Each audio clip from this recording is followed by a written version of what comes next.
அல்லேலூயா ஸ்தோத்திரம். ஏசப்பா இந்த புதிய நாளை காலையிலிருந்து இந்த நேரம் வரை நம்மளை கண்மணி போல காத்திருக்கிறார். அதற்கு கோடி நன்றி சொல்லணும். ஏன்னா இந்த நாட்களில் இந்த உலகத்தை பார்க்காம எத்தனையோ பேர் இந்த உலகத்தை விட்டு போயிருக்கிறாங்க. அந்த காரியத்துக்கு நம்மளை ஏசப்பா பலப்படுத்தி காத்திருக்கிறார். இந்த நாட்களில் தொடர்ந்து நம்ம நோயை குணப்படுத்துகிறதை குறித்து ரகசியங்களை நம்ம கற்றுக்கொண்டு இருக்கிறோம். பாருங்கள், யோபு 19வது அதிகாரம் 20வது வசனத்தின்படி, என்னுடைய தோல் பகுதி இயேசுவின் தழும்புகளால் சுகமாயிருக்கிறது. அல்லேலூயா ஸ்தோத்திரம். அடுத்தது யாத்திரையாகமம் 4வது அதிகாரம் 25வது வசனத்தின்படி, என்னுடைய நுனி தோல் இயேசுவின் தழும்புகளால் சுகமாகிவிட்டது. அடுத்தது பார்த்திங்கன்னா நீதிமொழிகள் 5வது அதிகாரம் 11வது வசனம், என்னுடைய சதை இயேசுவின் தழும்புகளால் சுகமாகிவிட்டது.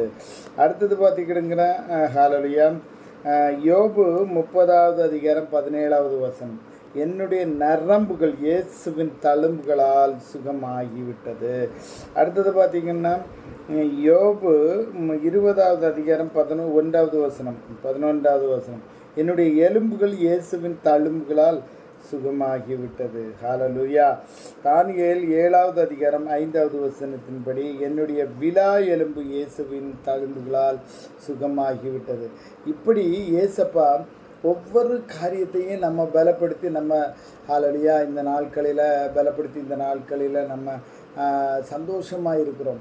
இதற்கு காரணம் என்ன அப்படின்னா, ஏசப்பா நம்மளை நேசிக்கிறார். இப்போது நம்ம கற்றுக்கொண்ட வசனங்களை எப்படி நம்ம அறிக்கை செய்யும்போது நம்ம நோய்களிலிருந்து, சரீர பலவீனத்திலிருந்து நம்ம பலத்தை பெற்றுக்கொள்ள முடியும். அல்லேலூயா. என் ஆத்துமா வாழ்வது போல நீ எல்லாவற்றிலும் வாழ்ந்து சுகமாக இருக்கணும்னு 3 யோவான் 1வது அதிகாரம் 2வது வசனத்தில் சொல்லியிருக்கேன். பாருங்கள், ஆத்துமாங்கிறது நம்முடைய மனநிலைவு. ஹல்லேலூயா. இன்னொரு வசனம், உலகத்துக்கு ஒத்த வேஷம் தெரியாமல் நமக்கு எப்படி காரியங்கள் ஹல்லேலூயா மறுரூபமாகி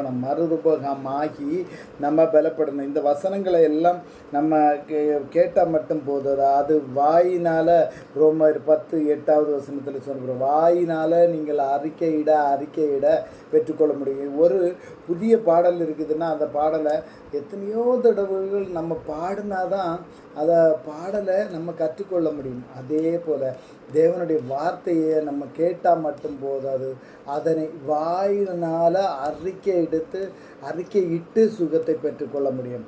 அல்லேலூயா. இந்த நாள் நமக்கு பிளஸ்ஸிங்காக தந்திருக்கிறார் ஏசப்பா. வேறு லெவலில் ப்ளஸ்